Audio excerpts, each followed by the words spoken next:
SQF Regional Representative for Australia and for the Asia Pacific area. Welcome to 9 for 90, 9 and 90. This is introduction to edition 9, and hopefully we'll answer some of your questions on edition 9.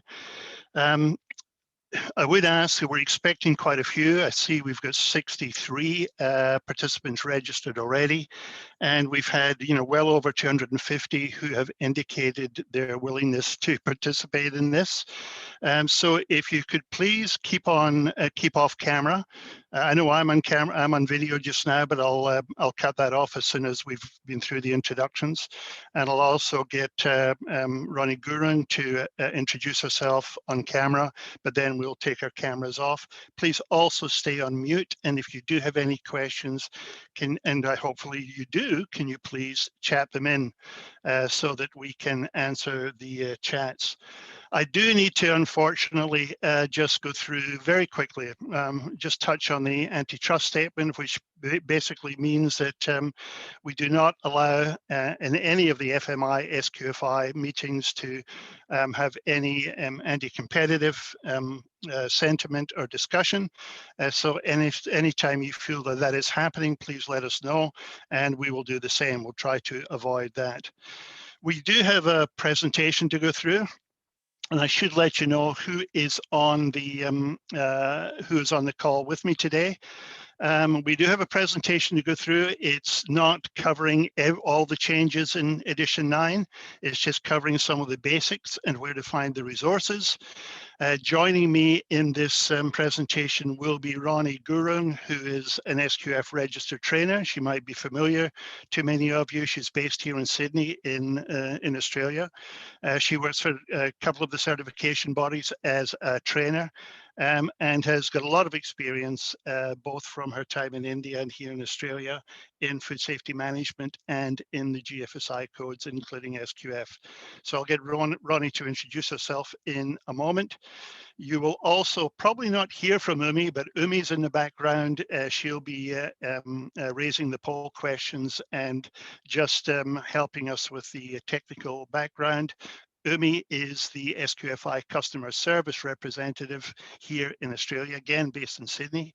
And if you do have any issues or questions regarding a repository or payment or any of those sorts of non-technical issues, Umi is your person to contact here in this part of the world. We are going to go through, as I said, just a quick introduction to the changes in the edition 9 codes. We can't be comprehensive. We want to keep this to 90 minutes. If there are any issues or questions beyond that, we're happy to take that. As I said, we will keep it to 90 minutes, but we'll keep the chat line open for half an hour after that for a further 30 minutes in case you do have any questions.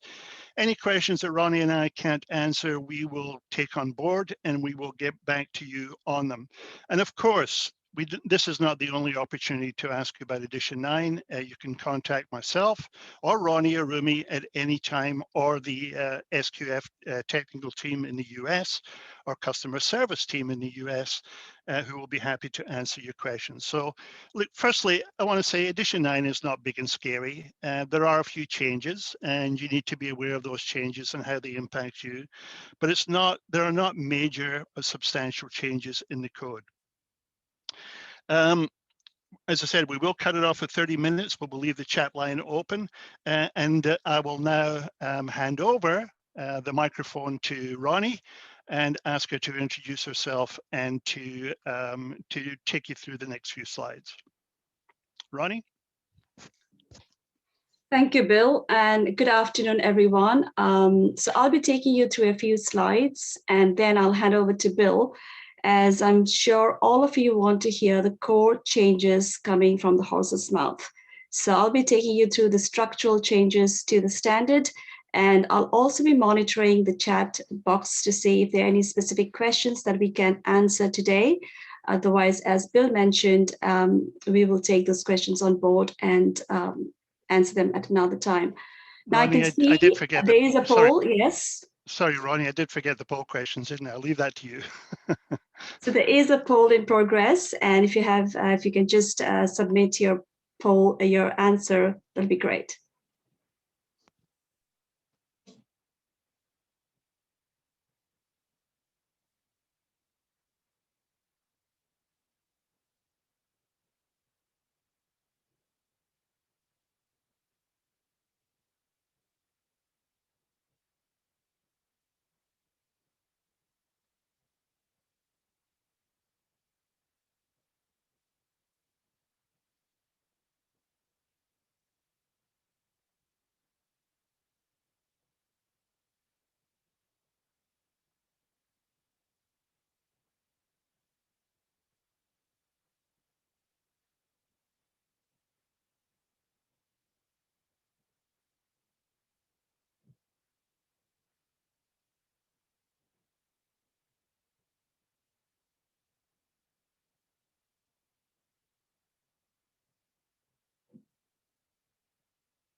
It's good to see that, you know, nearly 85% of our respondents are people who are looking to update to edition 9. This is exactly who it's for.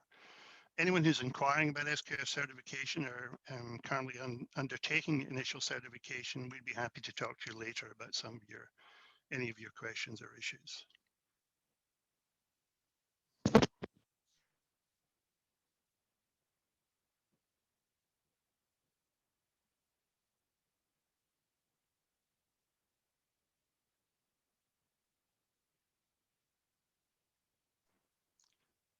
I don't think there's much change in the results now, Ronnie, so I think you can probably move them on, share the results. Yes.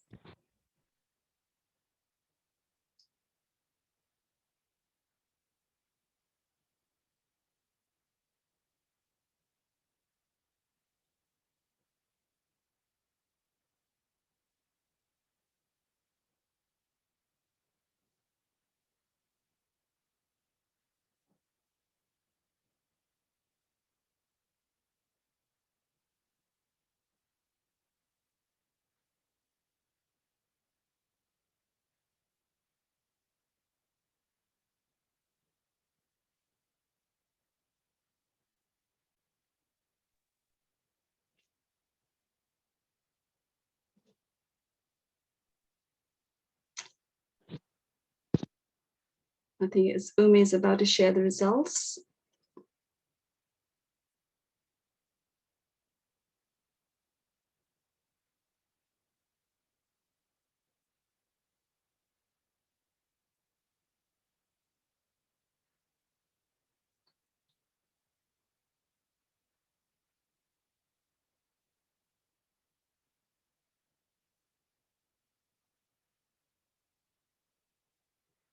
There seems to be a lot of people looking to update to edition 9, so 84% as of now, and inquiring about certification. We do have 2%, so which is encouraging, and also a certification body, consultant, trainer, and auditor 7%, and others 2%.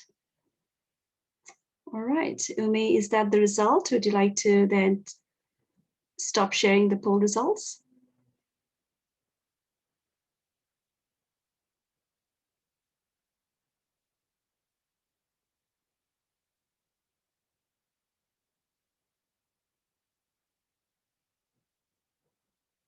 So you also have people initial certification audit in the next 3 months.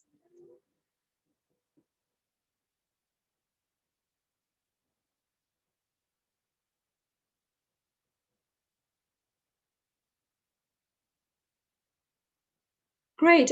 So Umi, if you can just take off the polling slide and I can continue with the rest of the presentation. Ronnie, you can just close it from your screen and the presentation. All right. Thank you for that. All right, continuing on, like I said, I'm going to give you an overview of the structural changes to edition 9.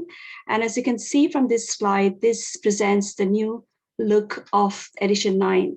And this is really the publishing team of SQFI has done remarkable work with the look and feel and the color of the standard. And as you can see, this is how the edition 9 looks like. Now, a key piece of information on this slide is the implementation date of edition 9, which is the 24th of May, 2021. So if a company is being audited on this day or after this day, it would be to edition 9, unless it is a surveillance audit to the previous standard. So any new audit, recertification audit from the 24th of May would be to edition 9. Yeah, that's all that I wanted to say on this particular slide, and I'll just get the next slide, please. So if you can see on my left-hand side, I have got edition 8.1, and on the right-hand side, I've got edition 9. The key change here is that if you look at the primary production standard has been divided into 3 separate standards, or 3 separate codes. So you have the primary production standard is now primary animal production, there's a separate code for that. Primary plant production, so separate code for that, and aquaculture. So out of the one standard, you've got 3 separate codes, which really reflects the risk inherent in each of these separate business operations. So it's not clubbed into one primary plant production standard.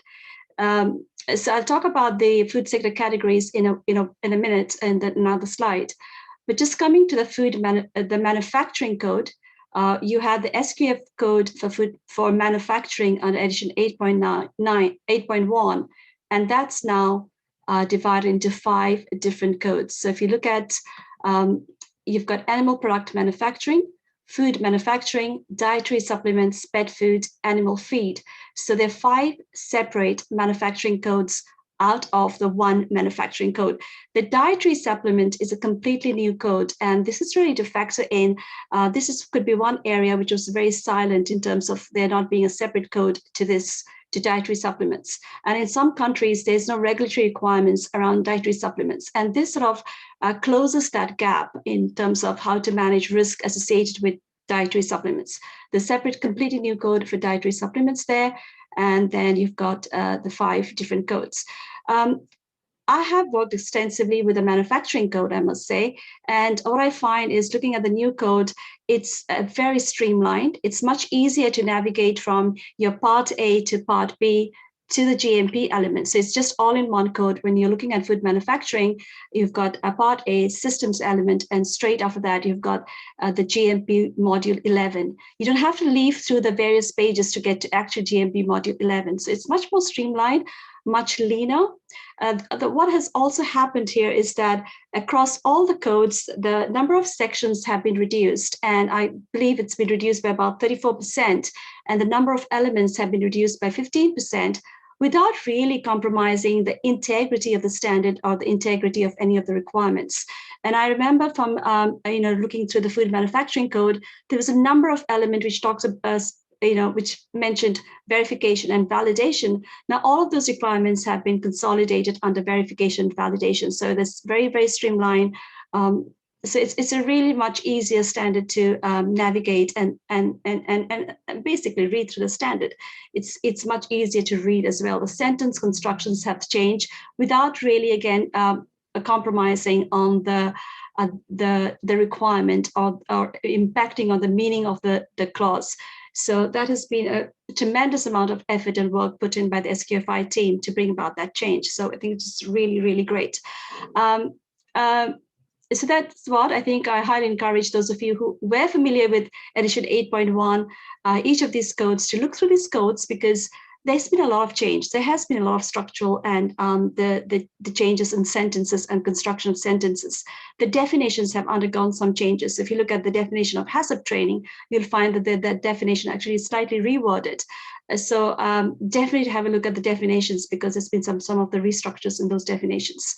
The storage and distribution and food packaging, there has been some change in the content of the codes.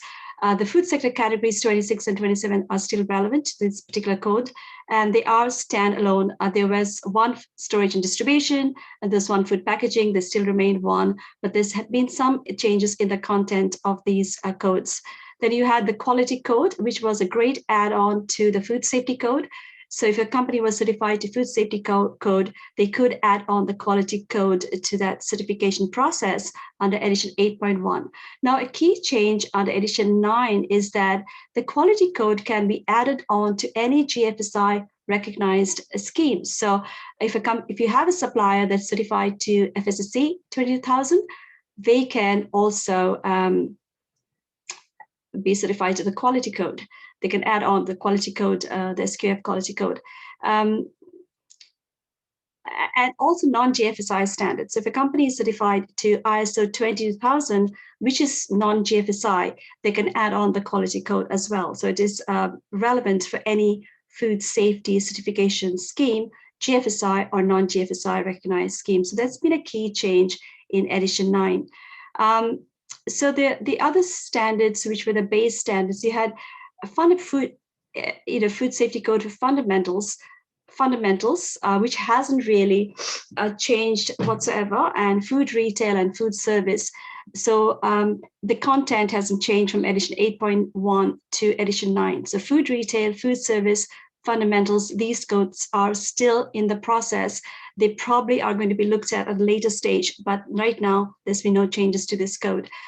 So this is the sort of the look and feel and also structural changes to the standards. So 8.1 to 9, there's a lot more food safety code, more relevant to specific food business practices, and more relevant to the risk inherent in those food business practices. So if you look at primary production, instead of clubbing everything under the primary production, it's now separate to primary plant production, aquaculture, because they have their own inherent risk in those areas of those food sector categories.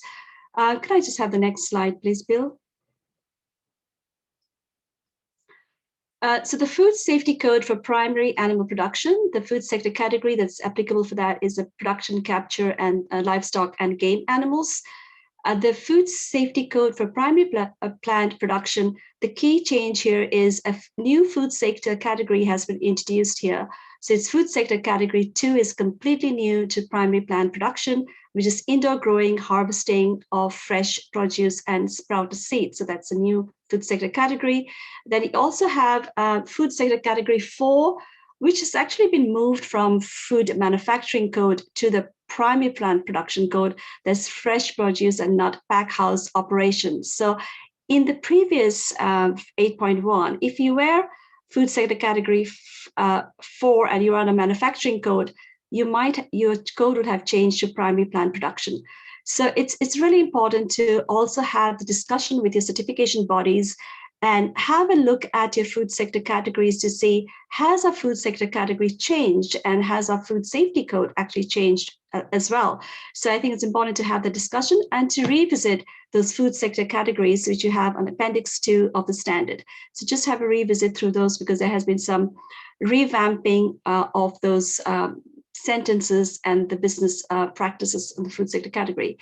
Then you have the food safety code for aquaculture, which is related to harvest and intensive farming of seafood, and the food sector category 6. So if you look at these food sector categories in this particular primary plant production, the key changes would be food sector category 2, new, and food sector category 4, which has been moved forward to this particular code. The next slide, please, Bill. Food safety code for manufacturing, as you can see, these are the relevant codes, food sector categories, and there would be changes in the way these are worded, again, revamped. The sentences and the actual business practices and processes have been re-looked at to make it more relevant to the risk inherent in each of those business types, and also to really reflect the actual operations of a food business and to make it more relevant from a food business operations perspective. So again, I would say revisiting your food sector categories to see, are they still relevant? Has there been slight changes in this food sector, the categories and the definitions and the way it's defined? So I think there are about 22 food sector categories attached to your food safety code for manufacturing. Next slide, please. Okay. So if you look at that, this particular one, we talked about your food safety code for manufacture of animal products, slaughterhouse, boning, and butchery operations, which is food sector category 7, processing of manufactured meats and poultry, that is food sector category 8, so that's for animal products, and your food safety code for manufacture of dietary supplements, which is completely new. The food safety code for manufacturing of pet food, animal feed, is completely separated out from the food manufacturing code, and they have their own systems element, which actually reflect the risk inherent in those kind of foods. So pet food is completely different to human food. So likewise, animal feed is completely different to human food. So addressing the risk inherent in pet food and animal food, that's the main reason why they have been separated. So it's more specific to that business. Then food safety code for manufacture of food packaging, the food safety code for storage and distribution. Again, the key change here, there's a poll question, and I just will stop for a minute to just continue with the poll question.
Okay, which edition 9 standard are you most interested in? You can select more than one, and the answer is food manufacturing. That's what you've got there. 76% says food manufacturing. And we've got the next category is primary plant production, which is 16%.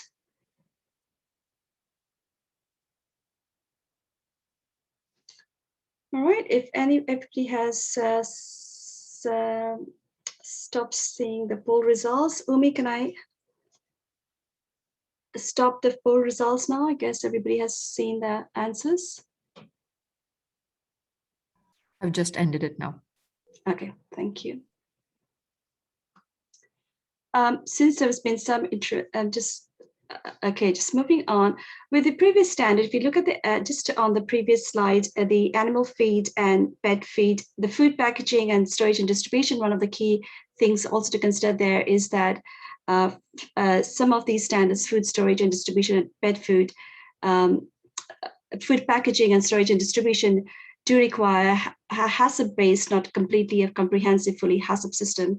And it also talks about preventive controls. So most of these changes have been done in those standards to also reflect the new GFSI requirements. Primary production also key changes have been to really reflect the GFSI requirements around water quality, around the environmental monitoring requirements. So some of these changes you'll find is really based on the GFSI requirements to address those.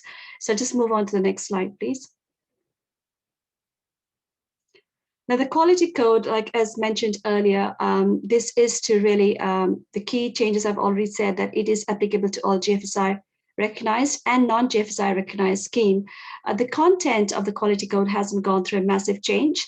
the key change there is the use of the word statistical process control, which a lot of people were really concerned about the word statistical. And I think that sort of gave a bit of fear in terms of how much statistics is required to address the requirements of quality code.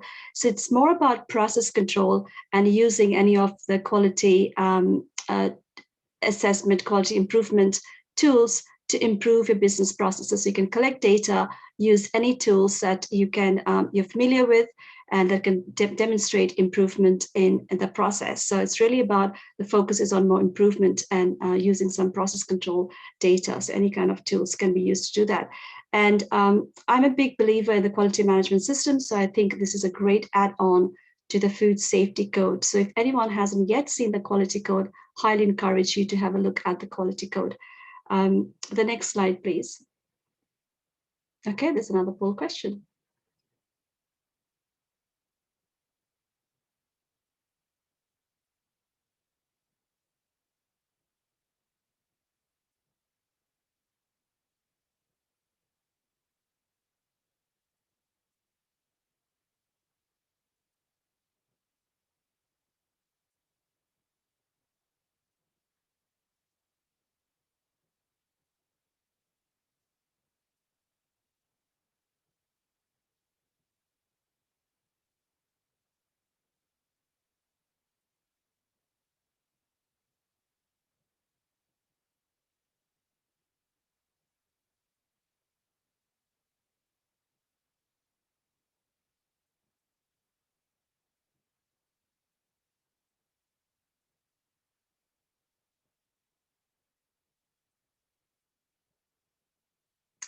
Are you interested in or currently certified to the SQF quality code? And there is 59% which say currently certified to the SQF quality code. That's great.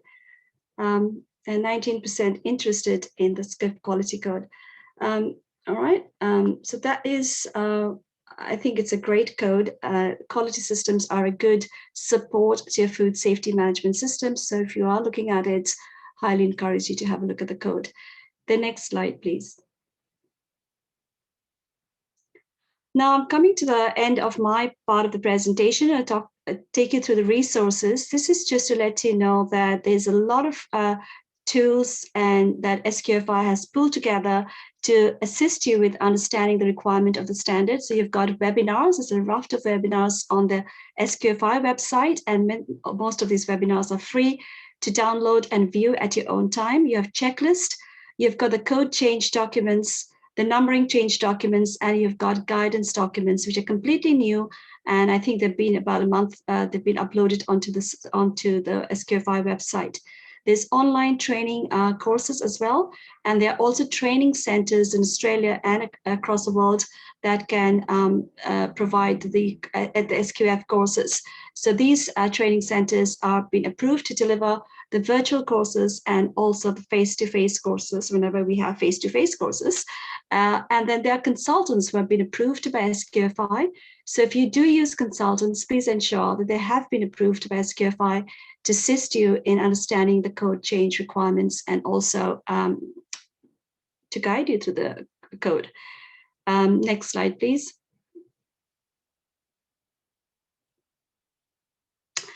So the guidance documents, unlike the previous version, is more topic specific. So you have got guidance documents around the current hot topics, which I think Bill will take you through some of these topics. The ambient air testing. You've got food safety culture. There's a guidance document around food safety culture. And all of these other requirements, proficiency testing, root cause analysis, and these are well designed, and a lot of work has gone into these guidance documents. They provide a good understanding, interpretation of the requirements of the code, and they can assist auditors, trainers, implementers to really better understand the requirements.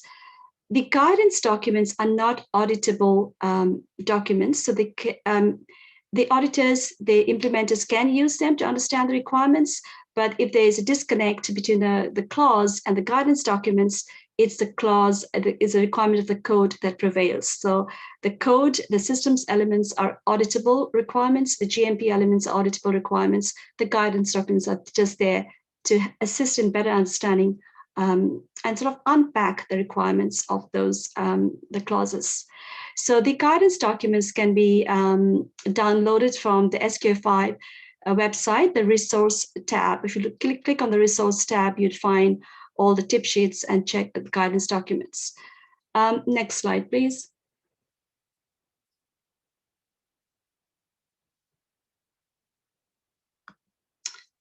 Then you have the summary of changes of food manufacturing. You've got all of these changes in the resource website. You also have got the checklist. For each of this code, you've got a checklist, and many times these checklists are a very, very good tool to really carry out a self-assessment or a gap assessment of where you stand in with respect to the code.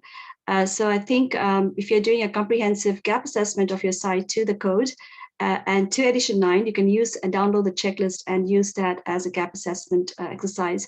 You can also use them to do audits, but make sure that the audits are more investigative and they're challenging those requirements to see, have we got it in place? Are we meeting? And is it working for us? Yes, I think that's about my last slide. And I know that we are constrained for time. So I'm going to hand it over to Bill straight away and to take you through the core changes of the standard.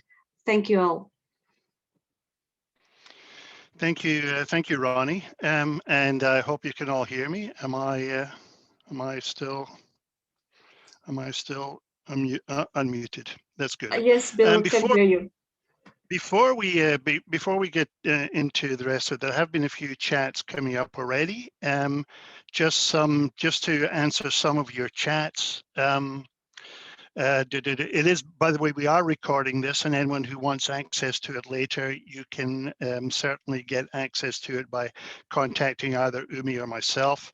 Bev Peacock has asked, our auditor has indicated there's a new code for high risk, high care and ambient high care production coming. Is this the case? And no, it's not. There are no more new codes coming out, but there is reference to high care, high risk, and ambient high care in the food manufacturing code if it's applicable. If it's applicable to your facility, then there is reference to it within the manufacturing code. Which category does seafood processing fall under? It falls under the food sector category 9, and it's in the animal product manufacturing code. So seafood processing, not seafood production, but seafood processing is in the animal product manufacturing code. John's asked if it's been recorded. Which category does fruit and vegetable wholesaling fall under? Technically, it should probably fall under retail, but we normally put it under storage and distribution because it's a GFSI benchmark standard. So many of the fruit and vegetable or the produce wholesalers at the markets come under the storage and distribution code. So just moving on from, thank you, Ronnie, for the introduction. By the way, the reason for going through the resources is we do have a lot of resources available.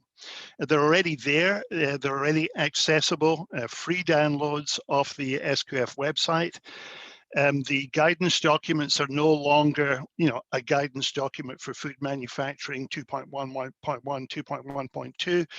We've moved away from that to more topic specific, subject specific guidance, and that will increase over the next few years. We've also changed the structure of Part A. And this is just an example of the initial certification flowchart for Part A, which is on page 12 of the food safety codes. You'll find it applies to all the food safety codes. The Part A's in all the food safety codes are very similar. It's just the references to the code and the food sector categories that vary. So the rest of the requirements are exactly the same. So that's the 10-step process in granting certification. But as you've already indicated, 86% of you are looking at recertifying to edition 9. So we'll cover more of that. So looking at the technical changes for Part A, and the way that Part A is formatted, and Part A, by the way, is not auditable. It's Part B of all the food safety codes that are the auditable standard. But Part A is guidance primarily for sites. primarily for producers, manufacturers that are implementing SQF and how to implement, and then the second part of it, how to maintain the SQF certification. So the changes, just going through some of the changes in that, for initial certification, we no longer require a separate desk audit. The documentation is reviewed as part of the facility audit, so it's just one audit. It's not a separate document audit and a separate facility audit for initial certification. That obviously applies to all recertification surveillance audits. They're only single audits. We have included the option for remote audit activities. Now, let me just explain that a little bit further, because with the pandemic, there's been a lot of interest in fully remote audits. Fully remote audits are still not permitted by GFSI and therefore are not permitted by SQF as GFSI endorsed audits. However, we do allow, and GFSI allows, remote audit activities. In other words, up to 50% of the audit can be conducted remotely if there is appropriate ICT, information communication technology, available at the site and available at the certification body. However, at least half of the audit must be conducted on site. And by the way, that's not just for the pandemic, that is forever and a day. That is from now on. Remote audit activities are permitted for part of the audit. If, by the way, we do have extraordinary events like a pandemic, etc., and access to a site is not permitted, as a last option, sites can have a non-GFSI endorsed audit and certificate, and there was a fully remote audit once all other options are exhausted. So if we can't do a fully on-site audit, we can't do a hybrid audit, partially remote audit, which are all GFSI endorsed, then we can do, if the site wants to, we can do a fully remote audit, but only during extraordinary circumstances. So just to summarize that, our preference is for full facility audits, or at least partial on-site audits, at least 50% of it on-site. But if all the other options are exhausted, then we can do fully remote audits if it is in the interest and with the permission of the site. Any remote activities or remote audits require full cooperation between the certification body and the site, and are required to have good information communication technology. We've removed the audit duration table from Part A, and we now require just a minimum audit duration, which varies from sector to sector. So for food manufacturing, it is a minimum of 2 days.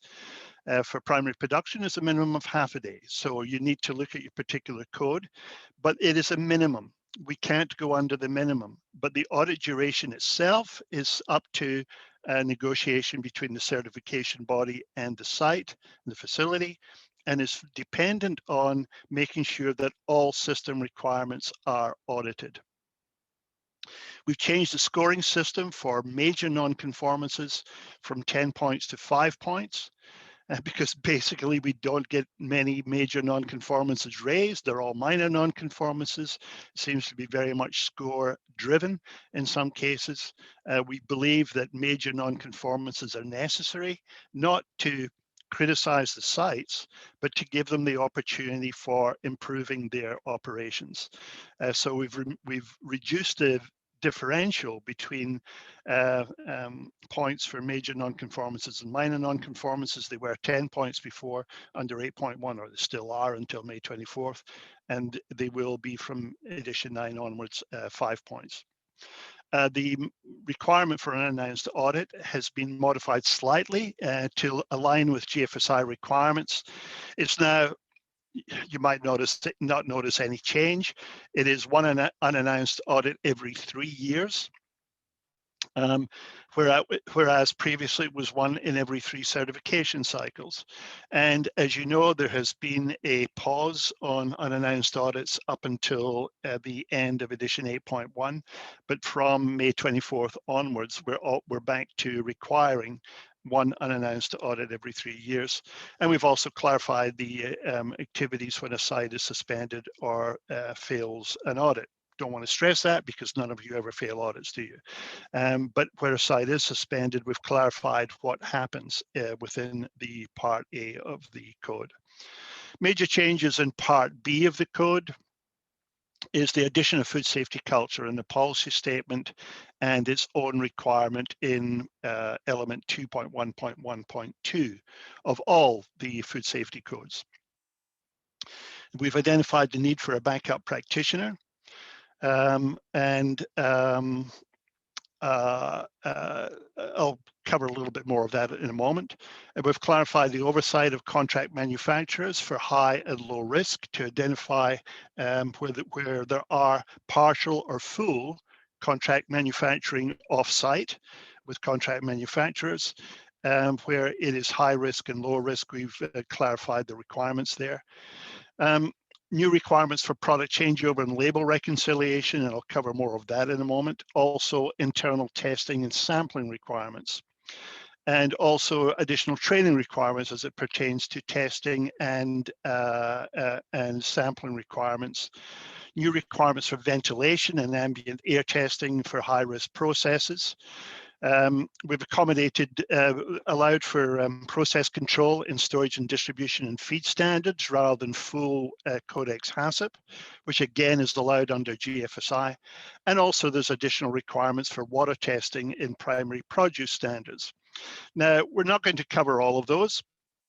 And I see Umi has already put the poll up where we've covered some of the key changes or the changes that we get a number of comments about.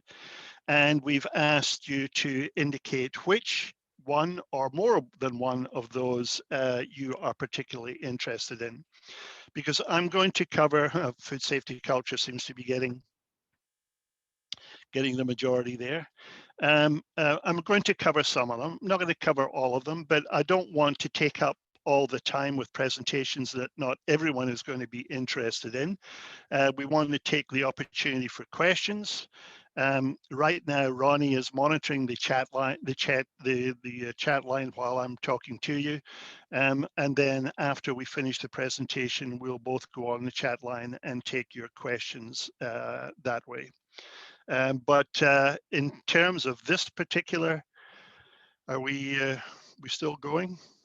We've got 86% or 87, close on 80% of those have voted. But food safety culture seems to be getting 23% interested in a change in scoring for major non-conformances. We're not looking at getting artificially more major non-conformances. We're looking at getting genuine major non-conformances. Look, our belief is it's not a criticism of a site to get minor or major non-conformances, because the whole purpose of the audit should be to identify areas where sites are falling short in their food safety management system or their SQF system, so that these things can be rectified, can be corrected, and preventative action put in place to improve the performance. So it's all about performance improvement. Where we're getting currently 98% of non-conformances as minor and less than 2%, in fact, as major non-conformances, we feel that perhaps there has been a bias towards minor non-conformances rather than majors. So we'll touch on that again at the end, but it would seem that we have got food safety culture, 76% as the main issue. Closely followed by, not closely followed, but followed by product changeovers and label reconciliation. So I'll cover that. I'll also cover internal laboratory requirements, ambient air testing for high-risk processes. I'll talk a little bit about. Water testing and primary produce standard we'll also have a look at if there is time. And the backup practitioner is also something I will mention. So we'll move off from that, try and get rid of that, and then I'll come back to the slides and talk about, this is the one that we get most questions about. It's also, by the way, been included in the policy requirements in 2111, and in 2112, this is what we say. Food safety management shall lead and support a food safety culture within the site that ensures at a minimum, and there's 6, I think it is, bullet points in here. So what does it all mean? Very simply stated, it is team members doing the right thing even if someone is not watching. A site with a strong food safety culture has a fully implemented food safety system and addresses concerns or potential issues when they arise. Employees are empowered and encouraged to do the right thing and report events that could impact the food safety of the product. It's not achieved just by conducting surveys or completing training classes, although these are tools that can be used to improve behavior and attitudes. It is more about the activities, the commitment and involvement and encouragement from senior management in the process. Now, just a couple of things I want to say about this. There are a number of resources in the ones that Ronnie mentioned before about food safety culture. Those bullet points you see up here on the screen, apart from the last one, staff are empowered, all the rest of them are currently in the edition 8.1 code. They're just spread around within the code. Our belief is that food safety culture was and still is inherently part of the code and is integrated, embedded, if you like, within the code. It's right throughout the code. The way that the code is applied, the SQF system is implemented, is about the culture, the behavior, the attitudes, and the values within that facility. What is new is that staff are empowered to act to resolve food safety issues within their scope of work. So the question always arises, how do you implement it from a site and from auditors? How do you audit it? It depends. It's not something that we can say this is exactly the process you need to go through for any given site, because it's going to vary from site to site. And also, it's not a destination. It's not a case of saying, well, we've got food safety culture, there it is, we've now got it, we can move on. So it's something that needs to be continually reviewed, revised, and improved. The highlights there are, you need to have food safety objectives and performance measures in place. So to start the journey for food safety culture, there needs to be a recognition that there needs to be an improvement in food safety culture. There needs to be food safety objectives put in place, and there needs to be performance measures put in place. There needs to be adequate resources. There needs to be encouragement, adoption, maintenance, management of the food safety system, not just through the SQF practitioner, but through everyone within the facility that is involved, from management down, or from the shop floor down to management in the food safety operation. Employees need to be informed, open, transparent information, and accountable, but encouraged and required to report issues and empowered to take action in response to issues that arise within their scope of work. This is taken from the guidance document. By the way, and just for your information, all the guidance documents are, the final part of the guidance documents is set out in this way, and we use this for training as well. Real records, interviews, observations. But these are some of the things that you can look for in terms of implementing and auditing. What we would ask auditors to interview people are food safety objectives set? Are you meeting your food safety objectives? How do you know that you're meeting your food safety objectives? Is it just a consumer complaint chart on the wall? What are the other food safety objectives? Do you need help to get everything done? Who's your backup? What happens if someone violates a food safety procedure? Is it are there recriminations, or is it positive reinforcement? What is the sort of action? Explain a time when you told management a food safety issue and what was the response? Is the company transparent in the performance information? Do people appear rushed? Do people understand what their food safety roles are? Are they completing tasks above the minimum requirements? Are they just doing what they have to? Do they seem hesitant to answer questions? So there's a number of tricks that you can use. As a site, we're asking you to look at where you are in terms of the behavior and attitudes to food safety within your facility. Is everyone involved? Is everyone committed to improving their behavior, to enforcing their behavior and attitudes? Are there performance measures in place for that? And is the site continuing to measure performance against those established objectives? SQF practitioner. The key question we're getting there is on the requirement. There's very little that's been changed in the SQF practitioner. It's been there in the SQF code for a long time. SQF senior management shall designate an SQF practitioner, etc., etc. The requirements there have not changed. Oversee the development, take appropriate action, communicate to relevant personnel, all information essential to ensuring the system. And also 2115, the qualifications, if you like, requirements, be employed by the site, hold a position of responsibility, have completed a HACCP training course, be competent to implement and maintain HACCP-based food safety plans. What is new, what is different in edition 9 is the requirement that there be a substitute SQF practitioner for each site, as well as a primary practitioner, and that both the primary and substitute practitioner be employed by the site, etc., etc., hold the same requirements. Question is very often why? And the reason for that and for being introduced, and this came from a number of the site personnel that helped us with the edition 9 in the technical working groups, that very often if the practitioner is on occasions on extended absence or leave of absence or leaves, then no one else can take their place. So the system falls apart, or at least there is a pause on the implementation and maintenance of the SQF system. And we've seen this recently in cases where sites have asked for their audit to be postponed because the SQF practitioner has left.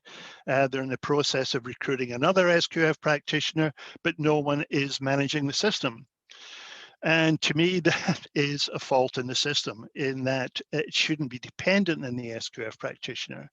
So what we're requiring here is that on occasions where the primary SQF practitioner is on extended absence due to vacation, training, illness, the substitute practitioner takes responsibility for the daily operation of the SQF system. The substitute practitioner is required to have the same qualifications, which basically is, they're still part of the technical team. They've been through HACCP training. They don't need SQF implementation training. Is not mandatory for SQF practitioners. It's recommended, but it's not mandatory. So someone within the site that can fill in for the SQF practitioner on their planned absence, not the SQF practitioner has gone to a meeting, someone else needs to fill in, but when they're on planned or extended absence, that someone else is filling in. Some of the questions we get in: does the SQF practitioner need to be employed by the site? The SQF practitioner is required to have the same qualifications as the primary practitioner. Sites with a single practitioner are required to have a substitute identified. Now, in sites where they are part of a corporation, and a lot of the requirements come from corporate head office anyway, then a corporate practitioner can stand in. But for single sites, then it needs to be someone else within that site that is the substitute practitioner. Again, it is only on occasions where there is absence. And that is because the SQF system should be operational and functional and validated and verified 24/7 or while it's operating. Labels, there has been an emphasis on labels. Did I cover proficiency testing? We'll get to that hopefully. There has been an emphasis on labels and product changeovers as part of the Edition 9 update, and that is because a majority, not a majority, but a large minority of our recalls from SQF certified sites are due to product changeover issues or incorrect labels. It affects allergens, obviously, because very often you have the incorrect allergen labeling, but not just allergens. Sometimes it is just basically failure to meet regulatory requirements because you get the wrong product in the wrong package. So there is an emphasis on labeling and product changeovers within the Edition 9 codes. You'll find it in 2327, which is not new. It was formerly 2326, where finished product labels need to be accurate, compliant with regulations, and approved before use. Just trying to find all the relevant references here. In 2612, part of that is not new either. I can just read you the relevant section. 2612, we've just consolidated that to a certain extent. We've combined it, reworded it for easier readability. 2612 talks about product startup changeovers and packaging changeovers, including label changes. Procedures shall be documented and implemented to ensure that the correct product is in the correct package and with the correct label, and that the changeover is inspected and approved by an authorized person. Procedures shall be implemented to ensure that label use is reconciled and any inconsistencies investigated and resolved. And I'll come back to that because I see there was a few comments in the poll on label reconciliation. And so I'll come back to that in a second. And also in 2819, that 281 is obviously allergen management, and that covers finished product labels should be accurate and true with regard to allergens. And please remember that allergen legislation is changing in a number of countries, or we're in the process of changing in a number of countries. So what does label reconciliation mean? Do I have to hand count every label? No. Or maybe, it depends on the situation. If there's very few labels, that might be appropriate. But it is designed to resolve any differences. Firstly, product changeovers themselves need to be supervised. So there needs to be a procedure that is documented and implemented for product changeovers to ensure that the correct package is in the correct label and approved by an authorized person. So there needs to be a procedure in place for product changeovers. That's first. Secondly, any differences between labels used and labels remaining in stock need to be checked and reconciled. How you do that depends on the type of product, the type of package, and the type of label you have. So what we're saying is we need to ensure that there is a reconciliation between the two sets of records to check for agreement or disagreement on the number of labels used. So you need to define your method for that and demonstrate that your method will identify inconsistencies and determine how you resolve the inconsistencies and show proof through your records. Now, I'm not sure if we're getting any questions on here. I'm not looking at the chat just now, but we will try and answer any questions on that as we move forward. There's a question, Bill, on labels. Who has to approve the labels? Is it the SQF practitioner? Not necessarily. It could be someone else who's designated. It could be a packaging supervisor. It could be, I mean, it really depends on the site. I mean, we're not specifying that it has to be the SQF practitioner. As part of the it's going to be part of the SQF system. It's going to be a procedure within the SQF system. So if you like, the SQF practitioner does have oversight on the management of the SQF system, but there could be someone, more than likely in most facilities will be someone who's designated to authorize product changeovers. That make sense? Yeah, one of the questions on the chat box. Okay, that's fine. We can always come back to that at the end once because we're nearly only 30 minutes to go, so I want to give plenty of opportunity for questions once we get through this. So moving on to internal laboratories, where again there has been a number of questions, and we're saying, hey, not our fault, this is a GFSI requirement. But unfortunately, it is a requirement now. It's also been a requirement that external laboratories need to be accredited to ISO 17025 or equivalent international standard. And included in this, what is new is including that in the site's contract specifications list. But it's always been a requirement for external laboratories. There is now a requirement, and this is a GFSI requirement, that internal laboratories use sampling and testing methods in accordance with the applicable requirements of ISO 17025, including annual proficiency testing for staff conducting analysis. Now, firstly, it is not a requirement that internal laboratories are accredited to 17025, simply that they are meeting the applicable requirements.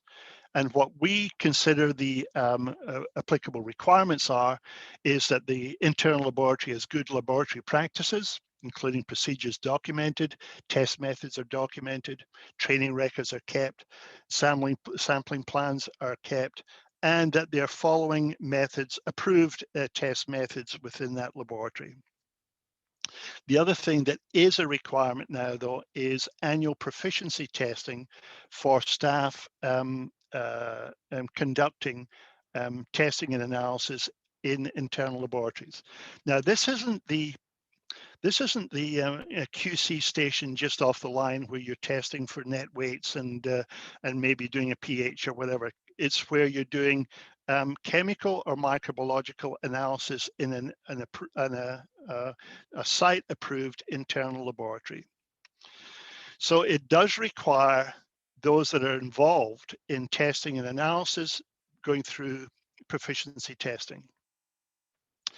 And proficiency testing is done via inter-laboratory comparison and calibrates the performance laboratory personnel and those in-process testers that are doing testing within internal laboratories. Those that are conducting any particularly microbiological, chemical, can be physical analysis of ingredients, materials, work in progress, or finished product and processes.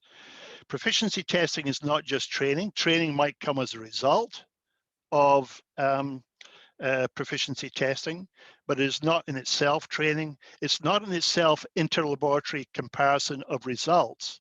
What you're doing with proficiency testing is comparing the test methods.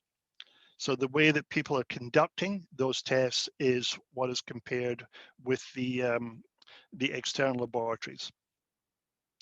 It's not product quality testing or sensory. It's not conducting or for testing sent to a third party. It's conducted for testing completed on site. Now, we very often get asked the question, well, who do you conduct internal laboratory? Who do you conduct proficiency testing with? And the answer is simply any of the external laboratories. Most of the external laboratories will do proficiency testing with you, and if you don't have access to external laboratories, then they're available online. You can look them up online.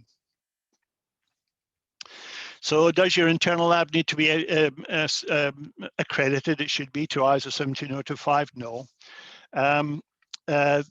If an external laboratory is used, the supplier must demonstrate that such analysis is completed by a recognized laboratory that is accredited to ISO 17025 or an equivalent national standard.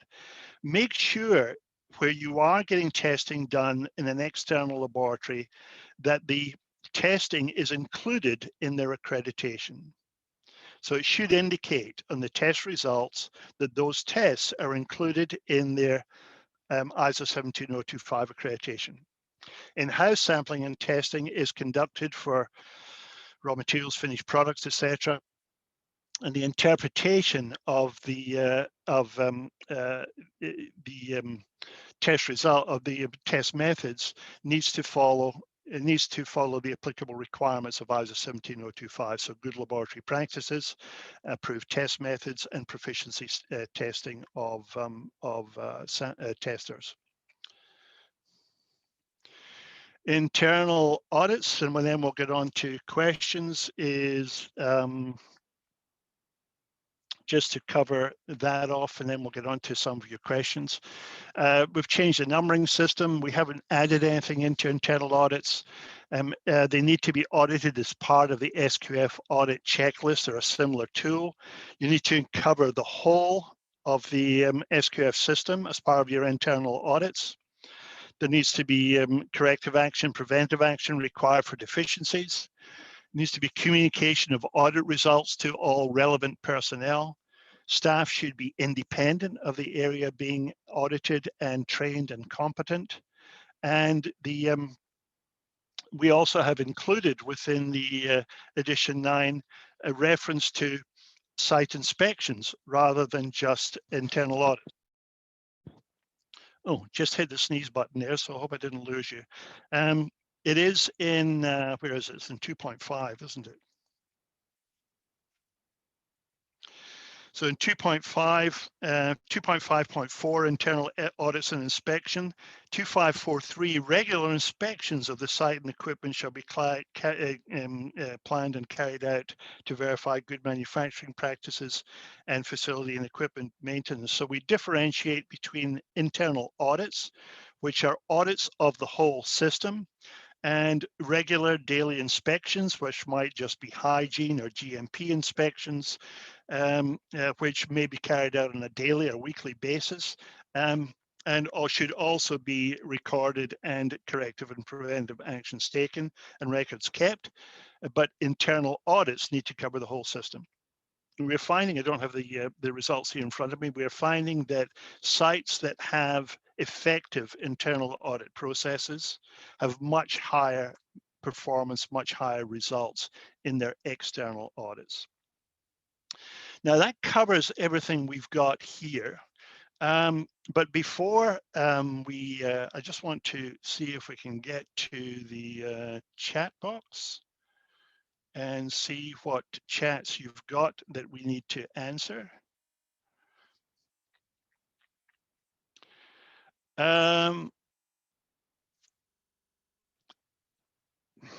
Okay, I'm just, where have we got to, Ronnie? Where do I need to? Manufacturing and practice, storage and distribution, apologies, seafood manufacturing. Question about non-conformances. Are auditors encouraged to look for or instructed to look for more major non-conformances? No, they're not. No, they're not asked to look for more non-conformances, but they are asked to, and they're encouraged to appropriately designate non-conformances. If something is a system error, a major system breakdown, it should be a major non-conformance. If it's a random or occasional occurrence, it should be a minor non-conformance. So basically, if you're not doing something and it should be done, it should be applied, the system element should be applied, it can be a major non-conformance. But if it's a random or occasional breach, it should be a minor non-conformance. All we're asking for auditors to do is to appropriately designate non-conformances. And I guess the feeling has been, to be quite honest, the feeling amongst the technical team is we'd rather we didn't score audits or score non-conformances. It should just be a major, minor non-conformance, and you close it out, and we move on, as we do with the quality code. But there is still a heavy requirement from retailers that we have scored audits, and so we have to retain that. We've just reduced the differential to try and encourage auditors and sites to appropriately designate non-conformances rather than just accept that can't be a major because that would be 10 points. So what's the first one? What if SQF There is a question around the SQF practitioners. I think there's a couple of questions. One is, yeah, I just saw that. yeah, do you have a registered backup practitioner with the certification body? So here in this case, it's SGS, but it could be any certification body. Yeah. Okay, do we have to register backup practitioners with SGS or any certification body? No, you don't. You don't register SQF practitioners at all. They should be indicated on the organizational chart, or it should be indicated within the site who the primary and secondary SQF practitioners are. But no, they should be, there's no requirement to notify SQF or notify your certification body about who is the SQF practitioner. What if both the SQF practitioners are on leave simultaneously? Come on. Now, there may be occasions where that is a requirement because of sickness or illness, etc., or compassionate leave. But if it's annual leave, you know, maybe just schedule them so they're not on leave at the same time. I'm not going to take that any further. Who has to approve the labels? I think we covered that before, but really there needs to be someone who is indicated in the procedure as responsible for approving the labels, and therefore that person needs to be trained and can be audited to make sure that they're following that procedure. The SQF practitioner has management oversight of the whole system, but doesn't necessarily need to be the one who is the label approved. Maybe, depending on the size of the site, but may not be. Can the production supervisor be the backup SQF practitioner? Yes. Yes, anyone in production manufacturing, as long as they have the requirements that are indicated within the code, which is that they have the appropriate technical skills to be able, and hopefully people in production do have those technical skills anyway. Let me just get to it just to make sure that I'm saying the right thing. Management review, where's the practitioner gone? There it is. Must be employed by the site, hold a position of responsibility relating to the management of the site's SQF system. So hopefully production personnel do have knowledge of the SQF system, have completed HACCP training course. And by the way, that HACCP training course is an accessible. It doesn't necessarily need to be 2 days sit down. It can be virtual online training these days, but need to be HACCP trained, must be competent and implement to maintain a HACCP-based food safety plan, and have an understanding of the appropriate SQF food safety code and the requirements to implement and maintain the SQF system.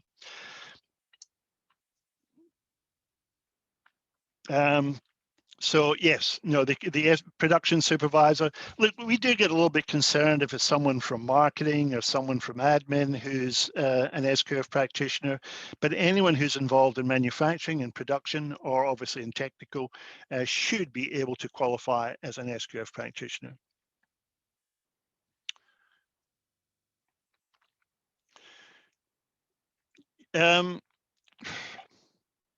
Good question, Dali. Do I need to meet ISO 17025 for presumptive testing such as Listeria species using quick swabs? Do you need to go through proficiency test? No, you don't need to be ISO 17025 at all if you're using presumptive tests. You need to follow the instructions from the supplier for environmental monitoring. If you're doing full not presumptive, but if you're doing full testing for Listeria species or any other pathogen, then you would need to do proficiency testing on site, but you wouldn't need proficiency testing for presumptive testing using a kit. Can you still use external bodies like Symbio? There's no exception from using external laboratories, as long as those external laboratories are ISO 17025 accredited, and that the analysis they're doing for you is part of that accreditation. What are the definitions of for high risk and high care in manufacturing. By the way, Ronnie, please jump in if you want to answer any of these. I don't want to steal the limelight from you. No, that's fine, Bill. I think with the high risk and high care, and please jump in here.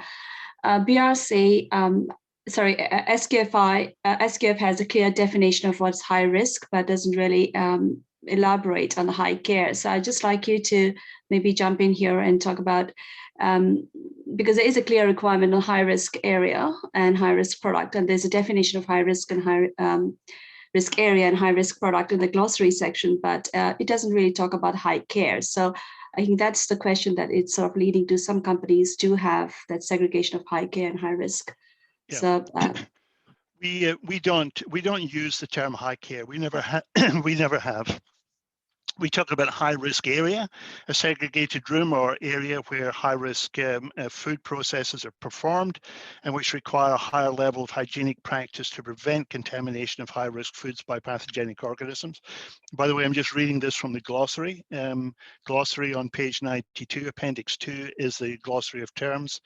We also define high risk food or food product with known attributes for microbiological growth, physical or chemical contamination, etc. And high risk food process that require specific controls and or a higher level of hygienic practice to prevent food contamination from pathogens. So we define high risk area, high risk food, and high risk processes. We leave it up to you to determine where you fit. We don't say, this product is a high-risk food, that product is a low-risk food. We've gone away from doing that because it can be more confusing. So it's up to you to determine what is a high-risk food or not. But when it comes down to this, the foundation analysis is the product going to be subject to contamination post-process? If it is uncovered, unpackaged, then it's in a high-risk area and it's a high-risk process. So we leave it up to you to determine that. Whereas section 20, recipe meals manufacture, can we get these slides downloaded? What we will do is send you out a PDF copy of the slides.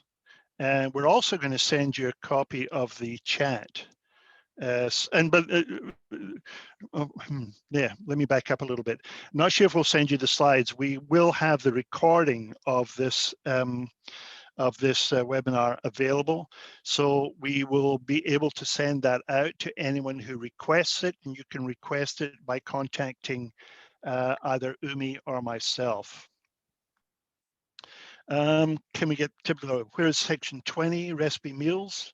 Now located. It's in food manufacturing, still in food manufacturing.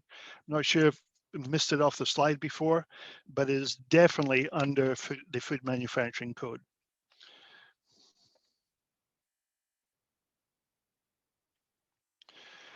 Water quality changes in primary production. I don't have that. Let me come back to that question, or if I can see who. We do have something in the primary code. I just need to find it. Let me just take a second to look up. It would be under. I think there's a clear requirement, Bill, of water management plan because of the risk associated with water and contamination, especially look at the kind of recalls I've had with E. coli and Listeria in fresh produce. So I think there's a lot of requirements on a water management plan and requirement for testing of water and the hazard analysis that needs to be carried out for the water. I'm just trying to find the relevant. Well, I'm looking at the wrong one. That's why. The relevant section of the code. 10.6 of the primary plant production. 10.6 should be under 7.6. 7.6. Yeah, 7. Thank you, Ronnie. 7.6.3 water management plan. But there is a specific section that is relevant to 7633, corrective action shall be taken if water and/or ice it does not meet the established criteria for standards, including further water treatment, other source possibilities, non-conforming products, etc. But what I'm looking for is there's a particular reference to, oh, there it is. It's 7621, beg your pardon. 7621, agricultural water shall be drawn from a known clean source and or treated to make it suitable for use, etc., etc. Irrigation during growing and harvesting periods shall be conducted so it does not contaminate the crop and shall include documentation of the source, type, and timing for each commodity and field or plot location. Hazards and risks associated with irrigation water, including types, sources, storage, proximity to concentrated animal feeding operations, untreated soil amendments, wildlife, pre-harvest intervals and resulting preventive controls shall be in accordance with the water management plan outlined. So there is something there in 7621 covering irrigation water and the and that's a major change, I think, in water quality there. How can we get access to this recording? Contact either Umi at sqfi.com.au or McBride at sqfi.com.au, and we will send you the recording. Would post-cleaning protein and height and allergen checks be considered part of the internal lab sufficiency testing? If you're using a kit, you follow the manufacturer's or the supplier's instructions. Just trying to push through this. Could you please elaborate on what additional requirements? Ravi, I hope I just answered that. If not, please contact me after the session and I will try and elaborate further. Individual requirement to be documented in separate sections, or could they be combined? I'm not sure, Angus, what you're referring to. Is that... I'm not sure which area you're referring to there. But, you know, in terms of your documentation procedures, you can combine them any way you see fit. And please don't feel that you have to follow the numbering system in the code. As long as you have documentation on all the applicable requirements, how you go about doing that and what method you go about doing that is entirely up to you. So don't let SQFI or any auditor or certification body say you have to do it this way. Steve, label reconciliation, it's as appropriate. If you've got a lot of products and you're changing products rapidly, it may need to be after each product run, but it is really as appropriate. It depends on the number of products you're running, number of changeovers you're doing, the size of the label, the complexity of the labeling process. It is entirely up to you to decide what is the appropriate product changeover procedures and label reconciliation procedure.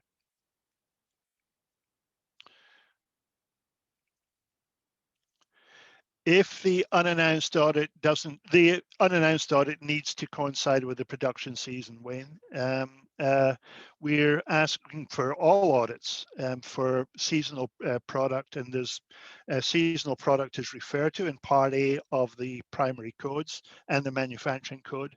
But where we have got, let me just see if I can find the area on unannounced audits.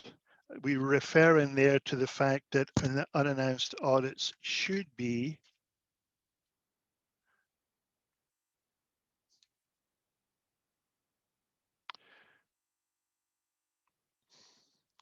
can't find the actual section, but they need to be your audit.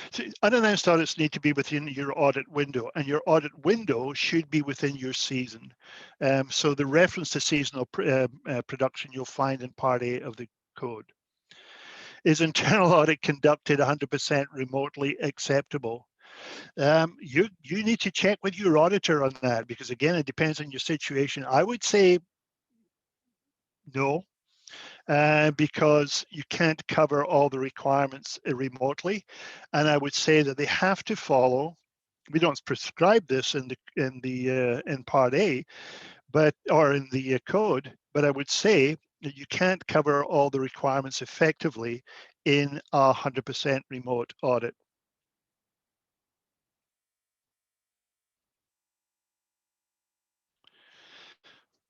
Yeah, I see your point, Dali, but again, I'm saying that you would need to try and find someone within the site that could be a substitute practitioner if the two practitioners are not available.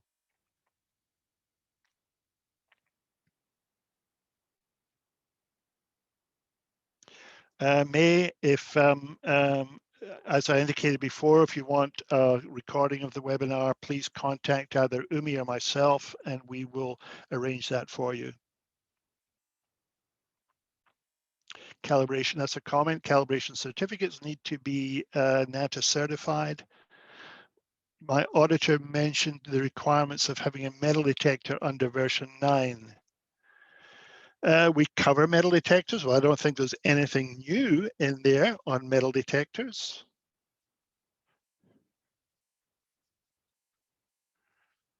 I may be wrong, but I know what is new in there is under detection of foreign.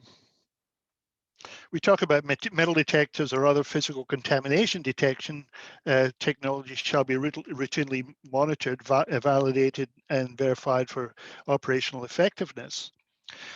We don't specify that metal detectors must be used, but we do say where they are used, they need to be routinely monitored.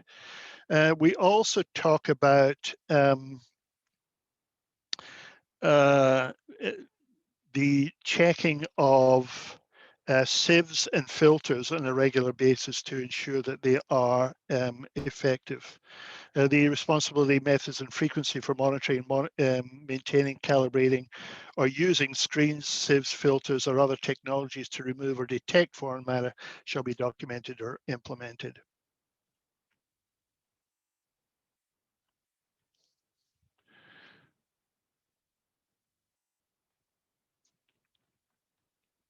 Melanie, you're asking about air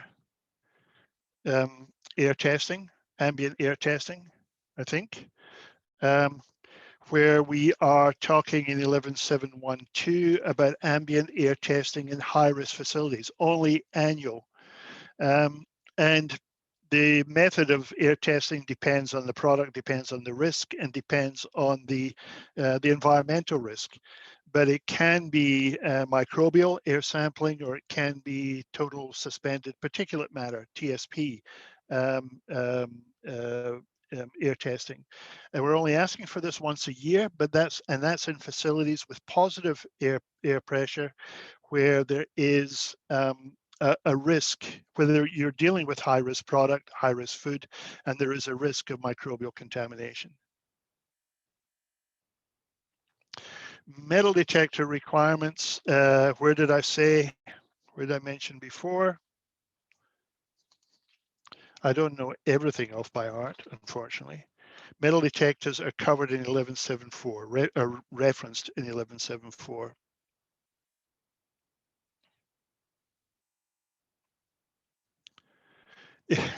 Is an expired HACCP certificate still acceptable? If it's, look, we don't require refresher training in HACCP. That's not an SQF requirement. So depending on when your HACCP training was, we would accept it.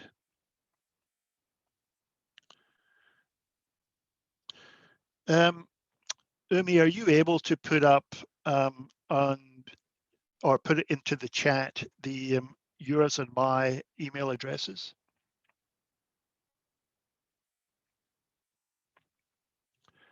You able to put that in there?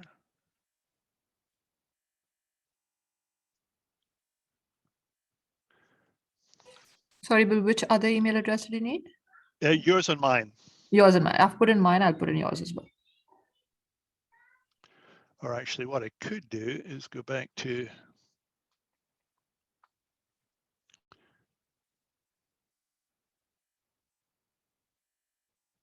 the initial slide, which gave, if that slide's up there. I see some of you have additional questions. Umi has put this up, by the way, because it is close on the 90 minutes. As I said, we will leave the chat line open for another 30 minutes, and I will try, or Ronnie, Umi, myself will try and respond to you by chat if we can. If not, please contact us afterwards, and we'll try and answer your questions. Our email addresses are bmcbride@sqfi.com. There's Ronnie's email address as well. She's not employed by SQFI, but if you're looking, and she's obviously a food safety consultant and trainer, but if you do want any assistance, then, you know, Ronnie or one of our other registered SQF consultants and trainers could assist you. But in terms of answering your questions or getting a recording of this webinar, either Umi or myself. Some of you, I notice, still have questions, additional questions, so please contact us with your questions. Don't just leave them, or, you know, wait until your audit. If you do have additional questions, please contact them. 75% of your questions have been answered. That's not a bad record, yes, we still have a little way to go, so we will try and get your questions answered. Just a quick correction, Bill. I'm not an SQFI registered consultant. I didn't say that. I said you're a food safety consultant. Just what? Yeah. So just if you're looking for a registered consultant, please look at the SQFI website, and there's quite a lot of consultants in Australia that are registered, and you can actually get help from them. But if you're looking for training, but definitely there's an SQFI approved training centers, and you can definitely seek training through the training centers. Just thought I'd clarify that. Yeah, I didn't say you were an SQ registered one, but does the there's just another couple of questions and then we'll close off. Does the SQF manual need to be updated for the latest version? You don't need to change your numbering system. Any of your documentation that is still current, your procedures, your HACCP plan, etc., that's still current, that's fine. Please retain them. You just need to make sure that any additional requirements that are in the Edition 9 codes need to be included within your food safety management system. Freeze-dried animal blood for technical purposes, is that for a food product or a non-food product, Wilma? If it is,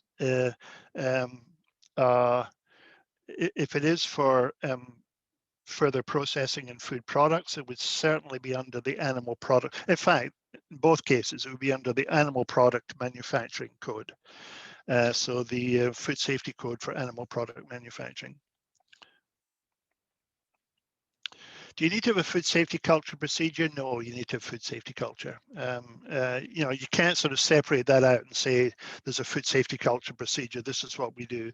You need to have a plan in place. You need to have performance objectives and performance measures in place. But the implementation and auditing of food safety culture is going to be within the site, not in terms of your documentation. So look, we're going to cut this off now. We're going to go on mute.